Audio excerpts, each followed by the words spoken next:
Hello students of class 7।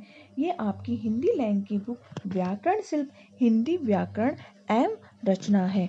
आपका first chapter है भाषा लिपि और बोली व्याकरण language script dialect and grammar. भाषा क्या है? भाषा वह माध्यम है जिसके द्वारा मन के भावों और विचारों को प्रकट किया जाता है और दूसरे के भावों और विचारों को जाना जाता है।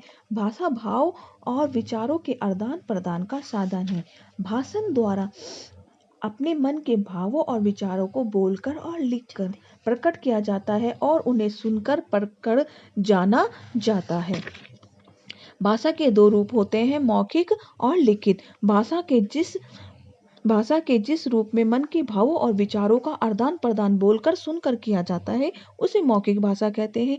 जब व्यक्ति आमने सामने या फोन पर बात करता है अथवा नेताजी भाषण देते हैं तो इनमें प्रयुक्त भाषा मौखिक भाषा कहलाती है। मौखिक भाषा स्थायी नहीं होती, परंतु आजकल इलेक्ट्रॉनिक यंत्रों द्वारा टेप रिकॉर्डर की सहायता से कैसेट और सीडी आदि में मौखिक भाषा को स्थायी रूप से कर दिया जाता है। सामान्य बातचीत अस्थायी है। लिखित भाषा भाषा के जिस रूप में मन के भाव और विचारों का आदान प्रदान लिखकर और पढ़कर किया जाता है उसे लिखित भाषा कहते हैं। बच्चे परीक्षा दे रहे हैं, प्रश्नों के उत्तर लिखते हुए, गणित के सवाल हल करते हुए, कहानी पत्र लिखते हुए ये भाषा का प्रयोग करते हैं, जैसे पत्र पुस्तिका, पत्र पोस्टर, इश्तहार आदि भाषा लिखित रूप है। भाषा का लिखित रूप स्थायी है। हिंदी भाषा और अन्य भारतीय भाषाएं। हिंदी भाषा की राष्ट्रभाषा है। इसे देश के प्रत्येक भाग में बोला और समझा जाता है। जम्मू कश्मीर से लेकर कन्याकुमारी तक और अंडमान निकोबार से लेकर राजस्थान तक सभी इसका प्रयोग करते हैं। हिंदी विश्व की सबसे दूसरी अधिक बोली जाने वाली भाषा है। भारत सरकार ने 14 सितंबर 1949 को इसे देश की राजभाषा के रूप में स्वीकार किया था। इस प्रकार यह सरकारी कामकाज की भाषा भी बन गई।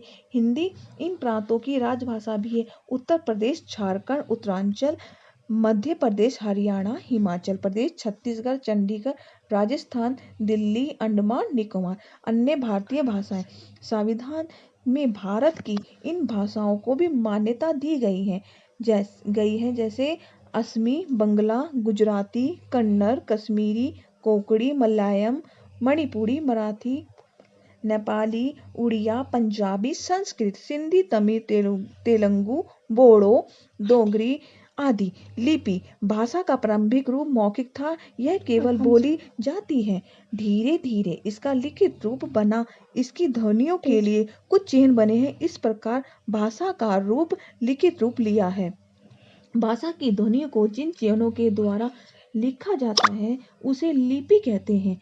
भाषा को लिखने का ढंग लिपि है। विश्व की समस्त भाषाओं की अपनी लिपियां हैं। इसमें भाषा दी है, लिपि दी है, प्रयोग। भाषा हमारी हिंदी है, लिपि है देवनागरी। व्याकरण भाषा और सुधारक होता है। इस प्रकार भाषा लिपि का प्रयोग किया जाता है। बोली सीमित क्षेत्र में स्थानीय व्यवहार में प्रयोग की जाने वाली भाषा बोली कहलाती है। बोली किसी क्षेत्र में विशेष प्रयुक्त होती है। बोलियां लिखित रूप नहीं होता, उन्हें सरकारी कामकाज के माध्यम से प्राप्त नहीं होती। भारत में ऐसे प्रांत होते हैं जहां विभिन्न प्रांतों में अनेक बोलियां बोली जाती हैं।